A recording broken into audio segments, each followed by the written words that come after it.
भद्रक जिला बंद ब्लॉकर विशिष्ट समाजसेवी अवसरप्राप्त आदर्श शिक्षक तथा बहुव्यक्तित्वर अधिकारी दृढ़मन चारुचंद्र नायक एकादश अवसर में स्मृति सभा अनुष्ठित हो जाइछि।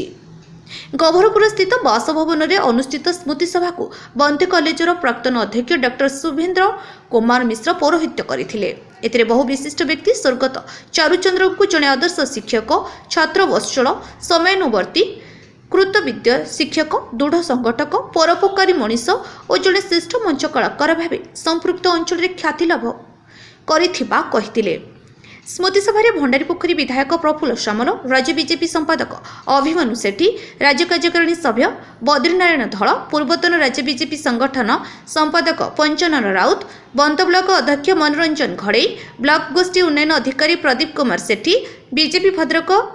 विधानसभा नेता डॉक्टर प्रदीप नायक, शहीद भगवत सेना आवाहक सिद्धाशु शेखर महापात्र, उत्कल प्रसंगर पूर्वतन संपादक तथा भद्रक कॉलेजर अवसरप्राप्त प्रोफेसर डॉक्टर शशधर दास, शिक्षाविद सूर्यमणि राउल, जगन्नाथ पात्र, शिशु साहित्यिक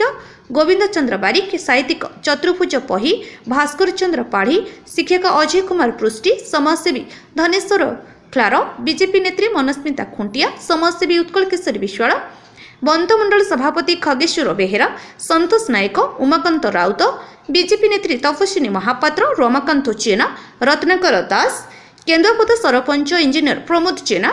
कृषक नेता त्रिलोचन पंडा, आदर्श शिक्षक अलेख चंद्र नायक, गौरांग धल,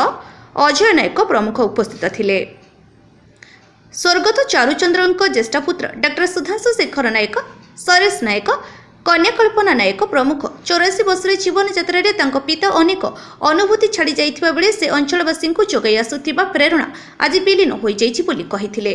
प्रारंभ में अतिथि द्वारा स्मृति गुरुजी स्मरणिका को उन्मोचन करा जाइथिला। भद्रकରୁ Ramesh Chandra पतिଙ୍କ report, Google news.